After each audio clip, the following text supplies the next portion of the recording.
What's up, everybody? Welcome into another edition of SSPN Live. And dare I say, Ethan, we have not gotten many of these in the past 3 years, but we have a 3-game win streak edition of SSPN.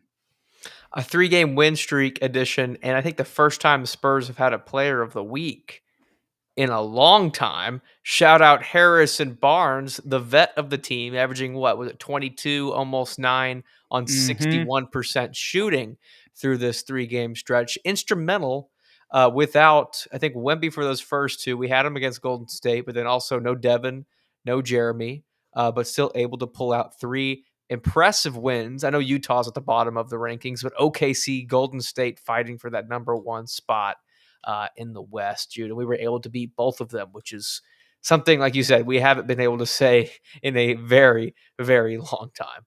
Absolutely. And as you mentioned, Harrison Barnes there had to bring up this first game that we're going to be recapping because he was our leading scorer and our only scorer in double digits, 25 and 10, 8 of 13 overall, 4 from 5 from 3 in this comeback win against the Utah Jazz, 126-118. Ethan, did you get to watch this game live? You know, I don't remember, to be honest with you. I don't think so. Is this the one where he had Stephon had the crazy backdoor hop jump or hop step, 2-foot jump off dunk? Yes. Okay. Late in the game. I think I watched the second half then. So after I asked that, I literally remember we texted about it, and I believe you caught it like maybe midway through the third quarter. I remember you said that you saw Trey Jones's buzzer-beating layup to head into the fourth in this game, but I believe you didn't get to catch all of it. But I did, so there you go. Then you can go first, Jude. Why don't you give me your overall thoughts on this game? Yes, absolutely. Well, of course, Harrison Barnes is kind of the first thing you've got to start with, at least on the box score, 25-10. But really, the bigger story for this game, Ethan, for me, as much as this is a bottom tier, Western Conference team, they're 3-12 right now. Look at the top of the box score there. You see 32-17. Utah won the first quarter. And as much as the second quarter was competitive, Utah still won that by a point. So let me do some quick math here. That would have been a 16-point lead for the Jazz, if I'm doing everything correctly, heading into halftime still, because they won that first quarter by 15 and the second quarter by 1. Does that check out? Okay. That does track. Just making sure. I got a straight 60 in algebra, guys. All right. Anyways, second half, 34-22 in the third and 41-29 in the fourth to secure that comeback win. That has been a theme for the Spurs. Minus, I guess you could say it was the opposite in that OKC game last Tuesday. But when it comes to these past couple of games, comebacks have definitely been of the variety, man. Okay, and actually, we're forgetting another game, I believe, because the Spurs are 9-8 right now. So I jumped ahead a little bit. So we'll get back to the other one that we missed. I'm forgetting the exact team. Obviously, the Warriors is who the Spurs played on Saturday, but we played somebody else that I'm forgetting. No, that was it. No, it was the Thunder? Yeah, it was the Thunder, Utah, and You're right. State. We covered the Thunder one. Yeah, so we just missed 2 games. Okay, I was in the right place. My bad. It's just because we had it as a 3-game win streak, so I was thinking about 3 games, but we already recapped that other one. Back to this Spurs game, more importantly. The comeback was huge, and as you can see, as much as Harrison Barnes had 25, look at the rest of the team. 18 from Stephon, 13 from Chris Paul, 14 from Julian Champagnie, 18 from Zach Collins, 12 from Keldon, 11 from Charles Bassey, and 11 from Trey Jones. So when you've got 1, 2, 3, 4, 5, 6, 7 guys other than Harrison Barnes in double digits in this game, that's the recipe for a win. And also the recipe for a win when a lot of those guys were bouncing back in the second half. Really a team collaborative effort to win this one. It wasn't the prettiest game overall, but when you consider no Devin, no Jeremy, no Victor, I know that's something we've been harping on, and we'll get back to Victor in the next game because he had a great performance in that one.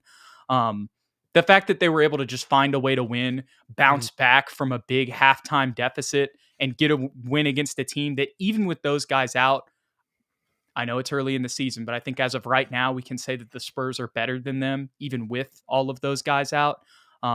It was just, again, it was a sign of maturity. It was a sign of growth. It wasn't the prettiest game, but when you consider the injury report, I really liked the resolve that this team showed, and just the Mhm. fact that they were able to kind of dominate that second half and pull out almost a double-digit win. Yeah, it definitely shows growth in the right areas because last year we would have gone down by 16 in the first half, June, we would have just been done in the second half. There would have been no energy. There would have been no opportunity to come back, and Harrison Barnes and the rest of the team, like you said, we were able to do that. And I think it starts with the ball movement.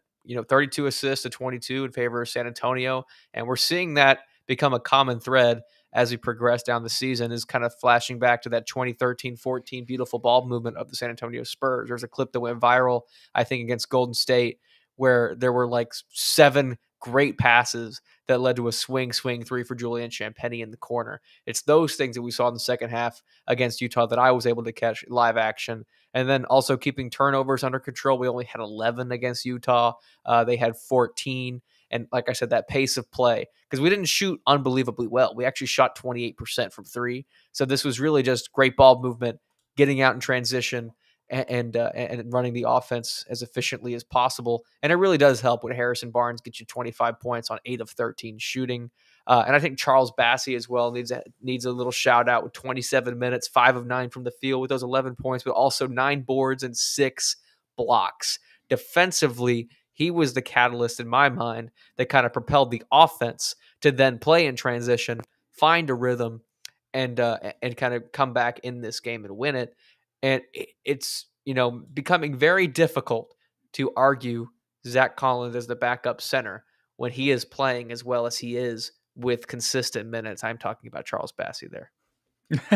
So you were saying that it's hard to argue against Charles with the way Correct. that he's It's, playing. it's it's hard to argue for Zach over Charles when Charles Gotcha. is playing as well as he has been.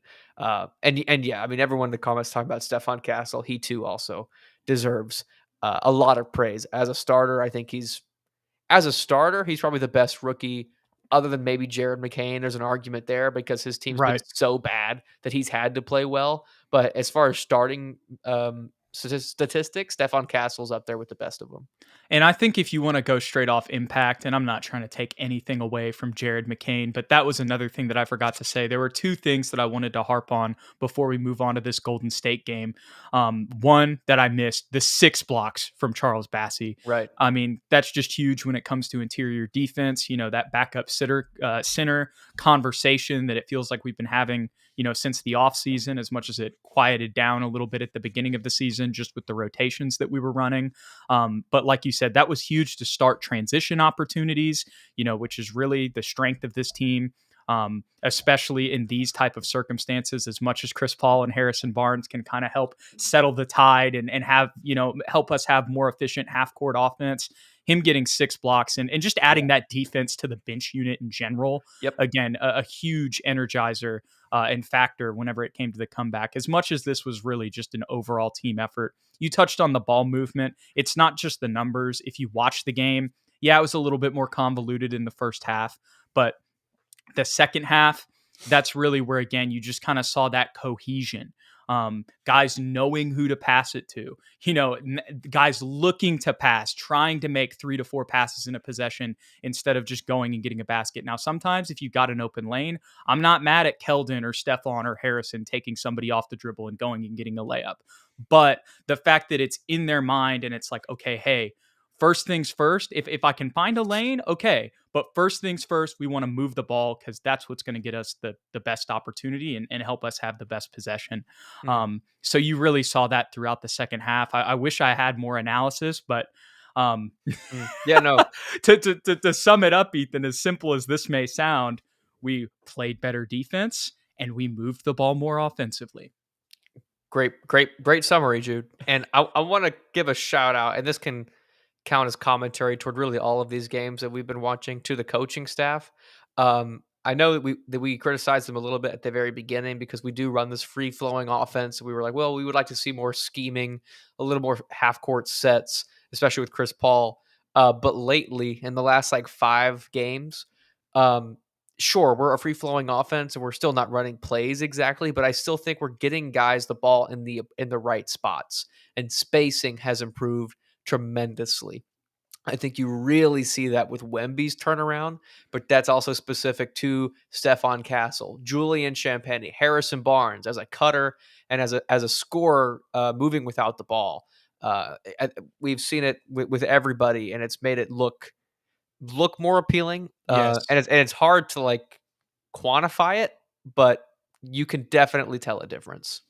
We're just more organized Yeah. offensively, and we're also more competent. And I know that incompetent can sound like a negative and kind of like almost like a mean term, but it's Mhm. just genuinely like the guys know where they need to be more. And again, that ties into the spacing. So Right on.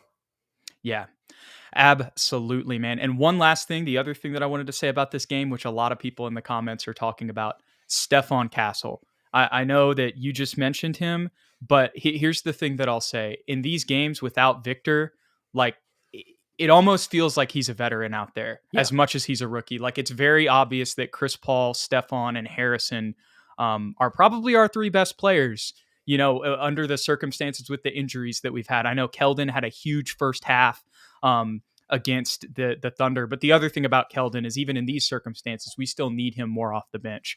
So when it comes to that starting unit, I mean, those guys have really just been taking control of games. And, one point that I made earlier in the year, and I think even going into the season, when we were talking about Chris Paul and Harrison Barnes and the impact that they could have for us, you may remember this, Ethan. I was like, just by Chris Paul and Harrison Barnes being in the right position, that means two people aren't out of position. Right. I think you can say the exact same thing for Stephon Castle, man. That's something coming into the league, like he knows how where to put himself on the floor. It's like he was coached by Dan Hurley or something and Right. was trying to win a national championship. So again, shout out to Lou for really saying that first on the show when we had him on during draft season. And man, it's ringing true. So his veteran presence, his skill set, the way that he's improving. I mean, even some of the pictures from last night, I went and looked Mm. at the pictures, or not last night, from Saturday night. We'll get into the Golden State game here in a second. It's Stephon Castle looking at Steph Curry, clapping it up. Like he's coming in and playing like he's already a starter and he's like been a starter on the team. Like he was already a leader and an initiator. And that's something that we've really been needing. And even for guys like a Jeremy Sohan and a Devin Vassell, as much as we believe in their potential, Mhm. a lot, right? We've talked about that for years. Those guys weren't guys who immediately came in and like were those leaders off rip. Now, to be Yeah. fair to them, both of those guys weren't top 5 picks either. But still, he has just been so integral to this win streak, especially with the two before Wemby's return. But even with Wemby's return, he Mm. is just an integral part to impacting winning, which is something that we talked about this season of something we'd like to see more. He's a big reason that Mhm. to this point in the season, we are seeing it. Yeah, he is much further along than I had anticipated when we drafted him. I think what I compared him to, Jude, was what Jonathan Simmons was going to be in that 1 year where he got spot minutes and just be a defensive energy guy and Mm-hmm. occasionally pop off for a game. But he's impacting winning, like you said, on another level for a guy his age. And I think it's starting to warrant a conversation about him continuing to start when everyone comes back healthy. And I was not on that team 2 weeks ago. Me either. Now I think I am. I think it's a real possibility that we keep him there, and it's CP, Stefan, Devin, Victor, and then we have to have a conversation about Jeremy and Harrison. I hate to say it. Like, Oh, I didn't even think about that. Oh my goodness. Harrison is playing very freaking well next to these 4 guys right now as a connective You're piece. blowing my mind. I didn't I know that's so obvious, but I didn't even think about that. I mean, like we have to also put into context. Jeremy was playing out of this world before he got hurt, right?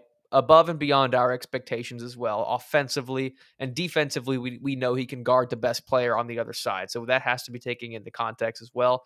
But the way Harrison is spacing the floor, being a connective piece, making the right pass, and defensively, he's no slouch either. I mean, the guy just won Player of the Week, and Jeremy does have experience being a 6 man at Baylor. We've seen it before, but I don't know if that's something that the Spurs would be willing to do because he is a young star for us. He is the future. You know, I get both sides, but it's definitely a conversation. Here's my one caveat slash asterisk that I would say.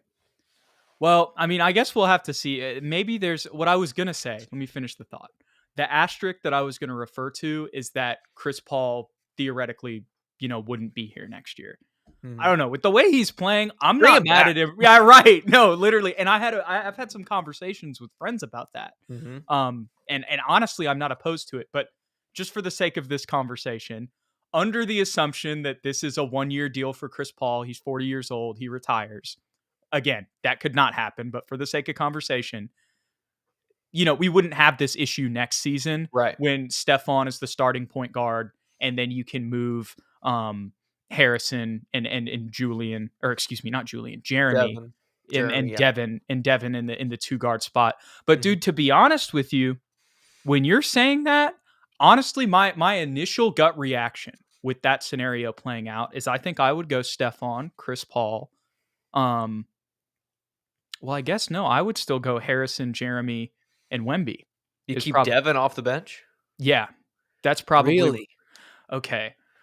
Wow. So what you were saying was No, I mean, I don't think either way is, like, more of a hot right, take to right, me right. either. They're both really hot takes. But I misunderstood what you said earlier though, because for some reason I was thinking that like Harrison would start at the 4, and I guess that would be with Stephon at the 3 and Devin at the 2. yeah, or vice versa. They're both 6'5". Honestly, I think I like that more. I know I just was saying Jeremy, but again, I forgot Mhm. about Devin in my head there for a second. Um, Just because I think, dude, think about the impact that Jeremy's going to have next to Zach Collins off the bench. And also, if Jeremy was doing that in the starting lineup, like imagine what he would do off the bench. But I'm not mad at it. It's kind of like you said. I'm really not mad at either because you could say the same thing with Devin Vassell with the way that he's been playing. But I think I would go with Jeremy off the bench, off of those two. But again, it's like either one of those guys that you're putting on the bench, like it's gonna feel tough. But I think regardless, like long term, that's not going to be the case for either of those guys. Mhm. And either one on the bench or in the starting lineup, like there's pros and cons to both. If you Right. have Devin, that's another off-ball scorer who can score in isolation next to Keldon. You've got some scoring punch. You know what I mean? He can really just like be like in that Manu type role, off the bench for Devin there. And then if it's Jeremy, again, he can provide some scoring prowess with what we saw earlier in the year, and more importantly, it can provide post defense and help to Zach on the boards. Mhm. Which if everybody in a fully healthy roster, as much as we think Zach Collins is playing better this year, probably everybody in the comment section, as well as you and I, would point to the backup center role as the main deficiency. But what if it's Charles Bassey, Ethan? I've been arguing for it really all summer and into this season that Charles Bassey is our backup center. But I agree with what you're saying. Yes, Jeremy Sohan was a 6-man in college. I also understand people in the comments saying that what will that do for his development? And you think about the mental aspect of going to the bench too. I know everybody says they'll do whatever it takes to win, but that's a different circumstance. And suddenly they're asking you to do something so unselfish like that. So ultimately, it's a front office decision. And like you said, both have pros and cons. I think Harrison, we saw him off the bench for a little bit, and he wasn't as good as he is right now. So Right, maybe you know what? We'll get a test run anyway because right. Jeremy will come off the bench for at least a couple games coming back from injury for sure because that's just how we operate. So we can see what it looks like then. I think the spacing and the rebounding that we're seeing from Harrison in these Hmm. and maybe it's just because we're coming off this Player of the Week award, Hmm. but especially again when you consider that the majority of those games were without Victor, I kind of lean towards that too, just because of the shooting. Honestly, Yeah. like that's the main, and the fact that we're seeing him impact the boards as well. I'm not saying he's going to have the same defensive impact or even rebounding impact that a Jeremy Sohan would have because he wasn't getting as many boards when Jeremy Sohan was playing, which makes sense. Um, but I think also to your point, and I totally get what you're saying about how if you move somebody to the bench, like how does that affect them mentally? The one thing I will say is I think the context and circumstances are a little bit different than like say for a Keldon. Because when we did it for Keldon, it's like, okay, this is a permanent thing. With Right. Devin and or Jeremy, in all likelihood, it's not a permanent thing. For So sure. That's a good point. I didn't think about that. Who plays better next to KJ is the question. Actually, genuinely, that might be that actually. That's the question we got to ask Who ourselves. fits best in the bench rotation? That Hmm. probably is the question. But anyways, let's move on to this thrilling, thrilling, thrilling Saturday night victory against the Golden State Warriors, man. Look at this is very similar to the Jazz game, except it's more exaggerated. Yeah. So the Warriors come out and start the first half 29 or first quarter 29-17, right? Spurs are down 12. Then it's a tied second quarter 21-21, so the Spurs are still down 12. The Spurs cut into it a little bit, but still Golden State at the top of the Western Conference, is holding on with that lead. The Spurs cut into it by 2 points, but still a double-digit 10-point lead. But look at that fourth quarter, Ethan. 20-point victory for the San Antonio Spurs, 33-13 to beat the Golden State Warriors by 10. What were your thoughts on this one, my guy? I could only watch the highlights because I was at a wedding that night, but I watched the highlights probably 3 or 4 times, Jude. I don't know at what the catalyst was that sparked that run in the fourth quarter, but the highlights in the first 3 quarters were all Golden State. But the thing I noticed the most was Steph Curry was oddly quiet in those highlight reels, and that's because he only had 14.7 boards, 5 assists on Five for 5 of 16 shooting. So I need to give a round of applause to our rookie Stephon Castle, who was plus 14 on the night. And I did see a couple highlights of him playing lockdown defense, running through screens. The team defense looked a lot better, at least in those moments.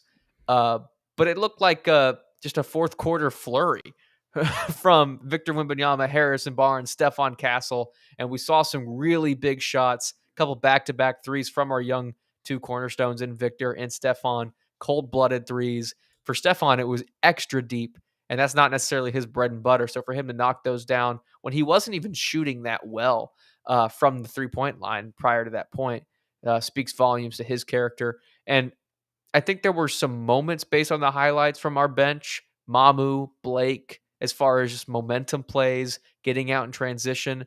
But really, this was the story of Victor, Harrison, and Stephon with a little bit of sprinkle of Chris Paul leading the charge defensively first, and then finally able to turn it on in that fourth quarter offensively. Well, I wish that I could say that I watched this full game in full, but I did Mm. not. I caught bits and pieces of it. I mainly caught the end of the second quarter, um, right before halftime. On Saturdays, y'all. I'm gonna be just completely frank. I watch college football, whether that's my favorite team or other teams.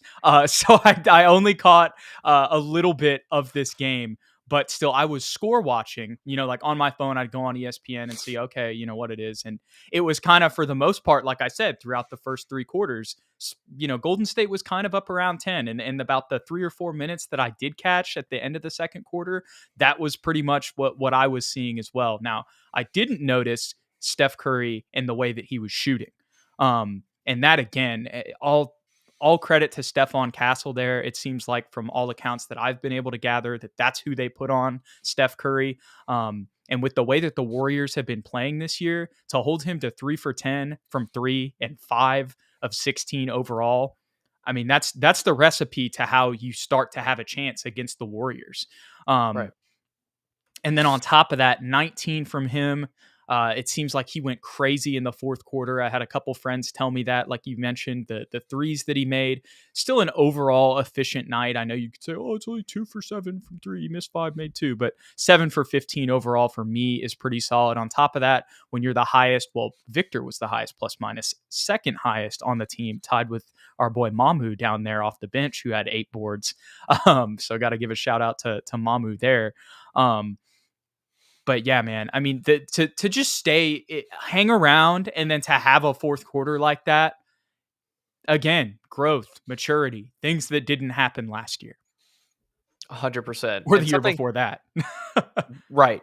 For us to go 17 points in the first, 21 in the second quarter, I'm thinking in comments, correct me if I'm wrong. I'm thinking we just shot really poorly in that first half because we only had 8 turnovers on the night and Yeah. Golden State only had 10. We were even with assists, 29-29.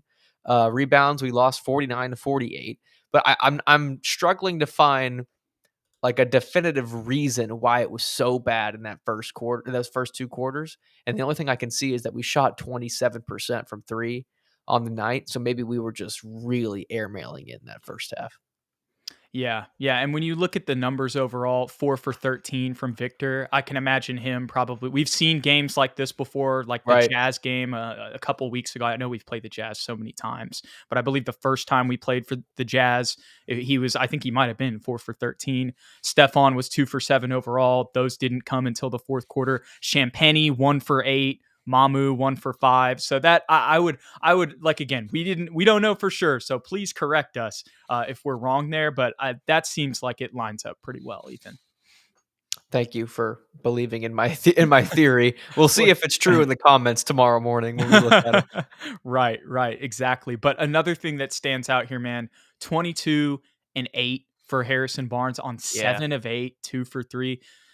This ties into why he was Western Conference Player of the Week. And the thing again with Harrison, he is just like he's an experienced off ball player. I know that's simple, but we haven't had that the past 2 years. You know what I mean? He's Yeah. someone who's been in situations like this, played through a full NBA season on actual competitive teams, been a part of the Warriors dynasty. And this was a really good show out game for him too. I know he was on the Kings last, and I know he's played the Warriors before, but still, because it was his old team, the Warriors, shout out to Harrison Barnes. You could say the same thing for Chris Paul a little bit as well. So I know Chris Paul didn't have the craziest game here tonight, but I'm sure those guys were probably thinking about that a little bit before the game started.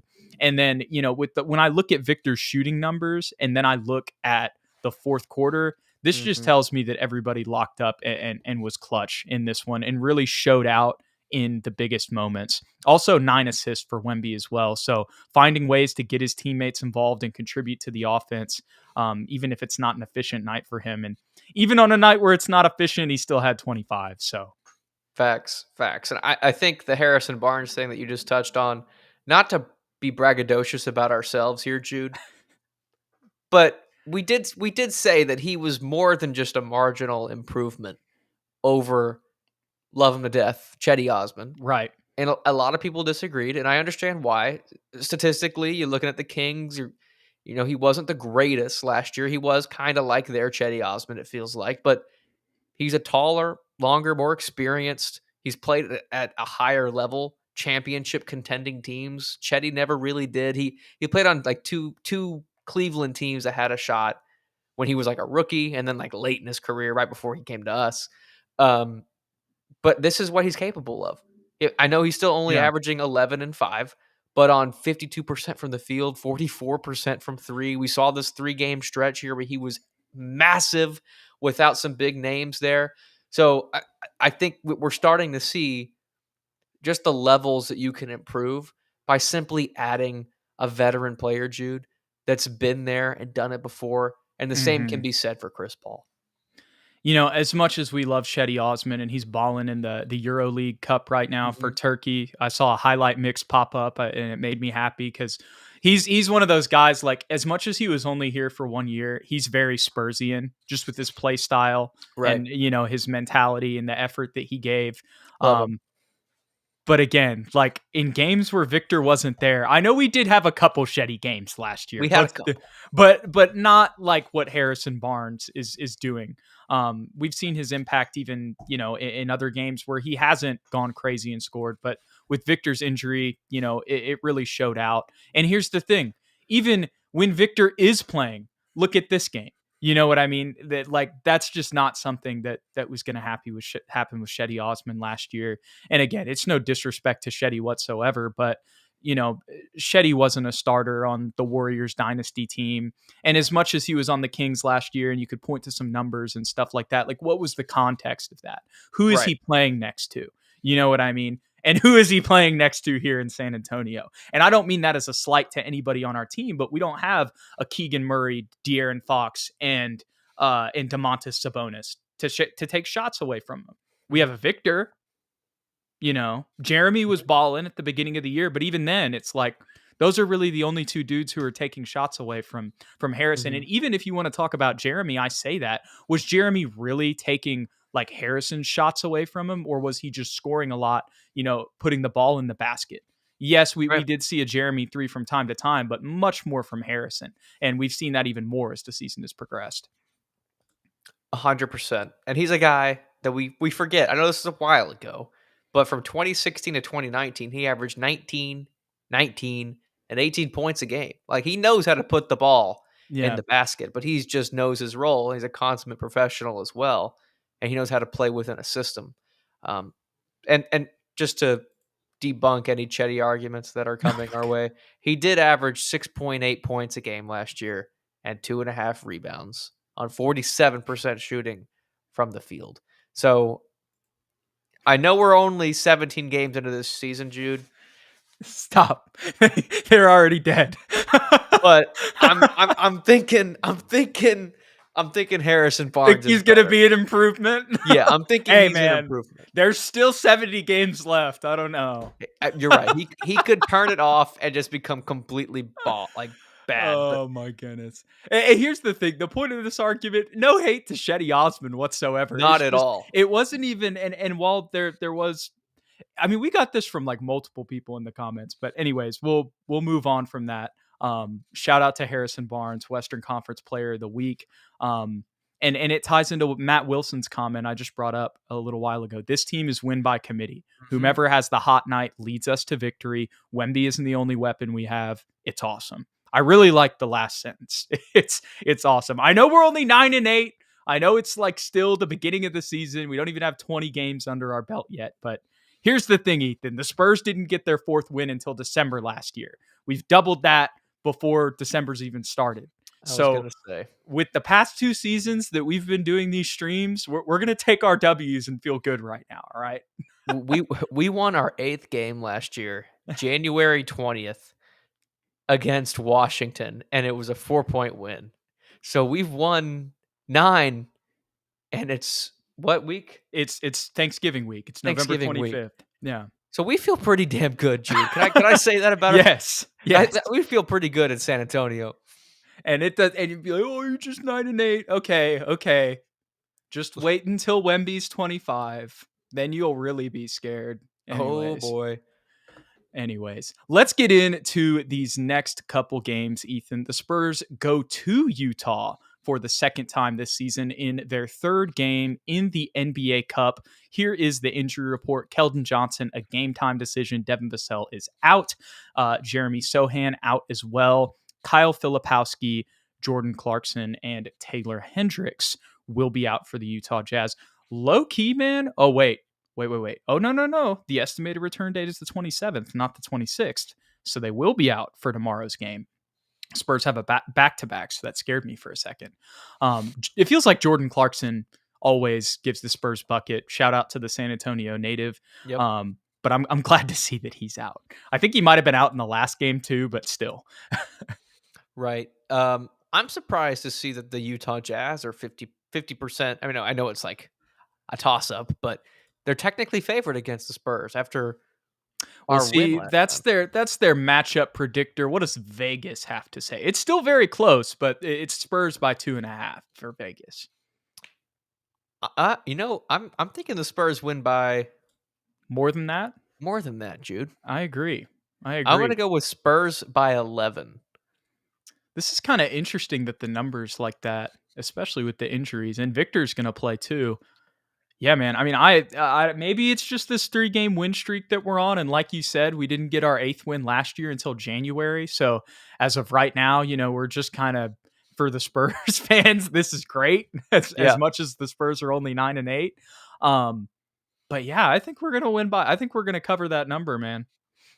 I think we're going to cover as well. And I'm hoping, not predicting, but I'm hoping Charles Bassey gets some play time because Utah's a big team.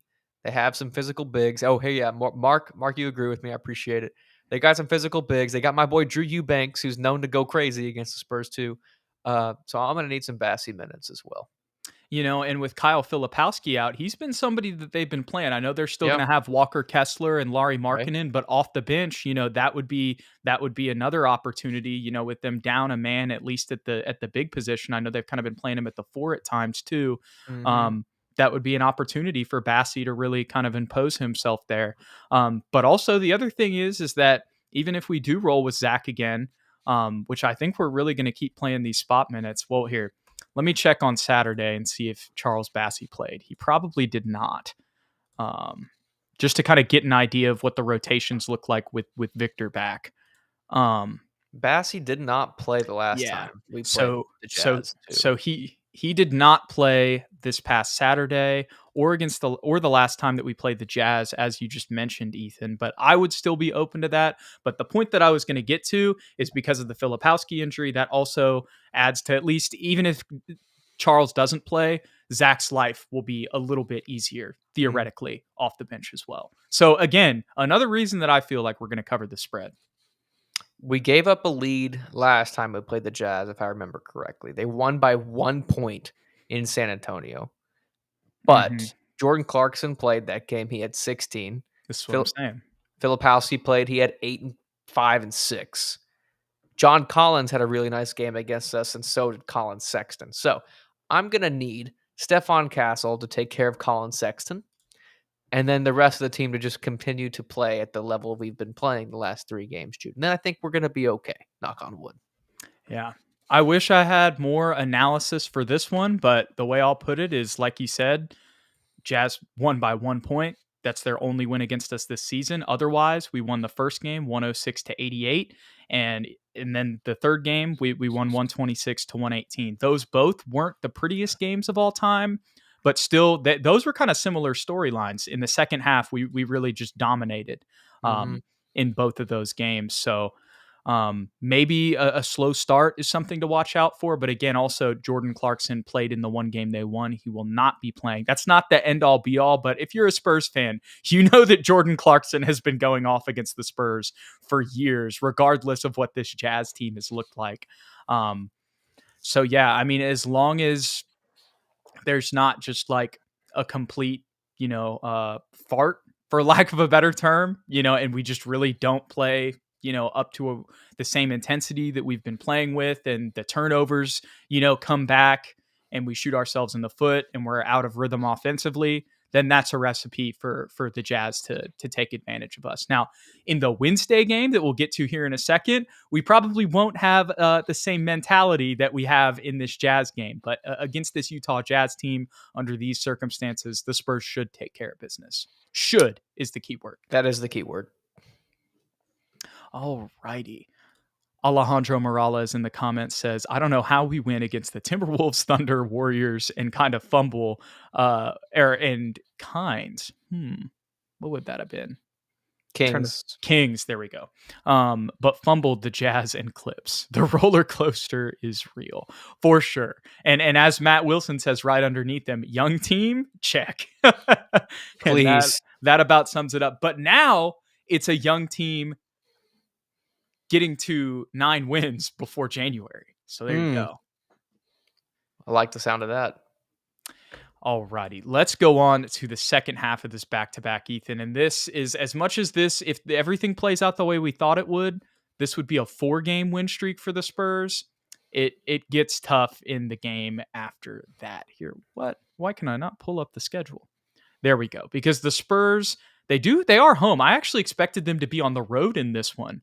I didn't double check just because the last game that we played the Lakers that I was at was also at home. And the first half of this back-to-back is at Utah. So I assumed we'd just stay on the West Coast. So I will say us being at home makes this feel a little bit better. Thought I clicked on the right thing there. But still, this is going to be a much tougher game than the Utah Jazz on Tuesday night. And it's the second half of a back-to-back. That always adds, an element there. What are your thoughts on this Lakers game coming up this Wednesday? It's going to be tough. I think it really depends on who's playing and who's not. If we don't have Devin, we don't have Jeremy still. Or we definitely won't have Jeremy, excuse me. Devin's expected to return November 27th, so he could technically be back against the Lakers. If he's there, I think we definitely have a shot with the way that we've been playing. And I also see Anthony Davis as a game-time decision for the Lakers. If he's out, and that's the 26th, so he'll probably be, unless they just want to sit people on a back-to-back. That is always a possibility. It's gonna be tough because we're gonna struggle against AD if he plays, unfortunately. Absolutely. And if he's rolling, it's gonna be tough to stop because they still have arguably the greatest player of all time with LeBron James. Dalton Connect is coming out as a great shooter for them as well. Arguably the rookie of the year as well. Um, so it's gonna be tough. I think I'd probably take the Lakers, unfortunately, especially if we're on that 4-game win streak. It's just like it's bound to come, right? And who better than to the Lakers at home, unfortunately. Um, so if Anthony Davis is playing, that's my prediction. The Spurs are going to lose. Okay, everything logically, I agree with you, Ethan. If I'm Mhm. just going straight off logic, objective thought, yeah, I'm picking the Lakers. Here's what I will say. We competed with them last time. And we even came back and made it a 1-point game We very did late in the game. And that was with Anthony Davis scoring 40 points and basically, doing what stealing he the game wanted. from us. Yeah. Right. True. But all I'm going to say is I'm sure that we're gonna remember that was an NBA Cup game. Mhm. And I'm sure we'd like to get one back in this one. So I'm gonna hold out a little bit just because it's at home. I'm gonna say that the Spurs have a chance in this game, but I'm gonna pick the Lakers. I like how we both kind of teetered that fence a little bit there, Jude. I'll take Lakers by 5. That's what they won. That's what they won the last game by too. Oh, then I'm pretty smart, huh? Yeah. Pretty smart. 110 to 105. I was there, man. Oh. Mm, Um Devin playing will be key. That's another thing. I'll say that it won't be as competitive if Devin doesn't play. And I know that he'd be coming off injury and he hasn't been playing, but I saw him against the Lakers with my own eyes and he had 18 in that game. And him giving us scoring off the bench was a big thing that kind of helped us stay in the game. mm. So that's probably that's what I would really have my eyes on. But also I could see a big Wemby performance in this game just because of the way that the last game went. And he played well in the last one, but I think he's going to be motivated to try to Mm. get one back on Anthony Davis and maybe try to just hold him under 40. When's the last time we've won both games on a back-to-back, Jude? Has it been years? I think that happened. Did that happen earlier this season or am I No, I'm tripping? looking right now. It hasn't Okay. happened yet. We've won a back-to-back, but not a legit back-to-back. Like, it was like there was a 2-day break between Oh the God. games. You know what I Well, mean? dude, it's got to be like It's it, gotta be it, years. it's got to be 2021 because I feel like the past 2 seasons that didn't happen. I'm looking it up right now. I'm actually, oh, you know what? Last year, we beat Portland by 16 and Minnesota by 1 in January 26th and 27th. Minnesota. Wow. Minnesota being one of those is not something I expected. Was not on my bingo card. You know what? I'll swallow my tongue. I was gonna make an assessment and say that we're gonna lose one of these games because we never win back to backs. But there's a chance, Jude. We did it last year. There's a definite chance that we can do it this year. There you go. There you go. Mark says the Lakers cannot contain Area 51. Hey, man. I I hope won't so. I won't oppose that. I won't oppose that. There will be an alien in the building regardless of if they win or not. Mm. And Alejandro Morales says, no, we're losing against the Ooh. Jazz by 8, but we're going to win by 10 against the Lakers. To his roller coaster point, I see he's sticking with the narrative. You know what? And I can respect that. I respect that too. That's a very Spurs pick. He's a real fan. He He is. gets it. He knows. Robert Ball says Spurs over Lakers by 4. So Mm. here's the one thing I'll say, and I mentioned this earlier, so I guess I'm saying it again. But the Spurs are at home, but look up here, Ethan. Spurs are 8-3 at Mm. home this season. So only one win on the road for the Spurs. So that's why I feel a little bit better about this one because it's hard to sweep a team. Even the Jazz, like probably you could argue this year we should sweep the Jazz, and we've already lost one by 1 point. Right. The Thunder, probably even this year, theoretically, well, maybe not just because it's a rivalry game. Thunder last year should have swept us. I think we did get one on the Thunder last season. Again, correct me in the comments if I'm wrong there. So I think that if we're gonna get one on the Lakers, it's gonna be at home as opposed to the road. But Mm. again, I'm still picking the Lakers. I'm just saying that there's a chance in this one. I don't think we're completely out of it. I think this will be an entertaining game. But honestly, again, I'm remembering too that the second half of the back-to-back part is the part that makes. Mm. If this was flipped, I might feel a little better, even though I think it can be competitive. Only time will tell, Jude. We will find out this week, my friend. Very, very true. But with that being said, guys, we hope that you guys all have an awesome Thanksgiving coming up this week. And we hope you enjoy the Spurs back-to-back kind of leading into Thanksgiving over the next 2 days. Hopefully next week when we come back. Do we have a game this Saturday? I don't think we do. Let me double check. Pretty sure we got Thanksgiving week off, just like the players. Or no, Sunday. We're back Sunday. We're back Sunday against Sacramento. Hopefully on Saturday, I'll leave it at this. Hopefully on Thanksgiving, the Spurs are on a 6-game win streak. Or no, 5-game win streak. That would truly be nice, Jude. That would truly be nice. I can finally wear this proudly in the streets. I'm so glad that you brought that up. Can you tell the people what that is, just if they don't know? That is not Chris Paul's autograph. That is Keldon Johnson, the original number 3's signature right there on a Spurs hat. There you go. We appreciate you guys. We hope you all have an awesome Thanksgiving. We hope that there's at least one Spurs win on this Thanksgiving week, and we will catch you guys next week to recap everything that we've missed and preview whatever we got going on. Maybe it'll be a post game, so maybe it won't be that, but you guys will see it. Just stay tuned to the channel. Check our community tab. And if you want to stay updated with everything, know when our next episode is, be sure to follow us on X or Twitter at SSPNYT, at Jude McLaren, and at Ethan_Quintero. And if you enjoyed the content tonight, don't forget to hit that like button and that subscribe button below. We appreciate y'all. We'll catch y'all in the next one. Again, have a great Thanksgiving week. And even if it's not Thanksgiving week for you, hope you have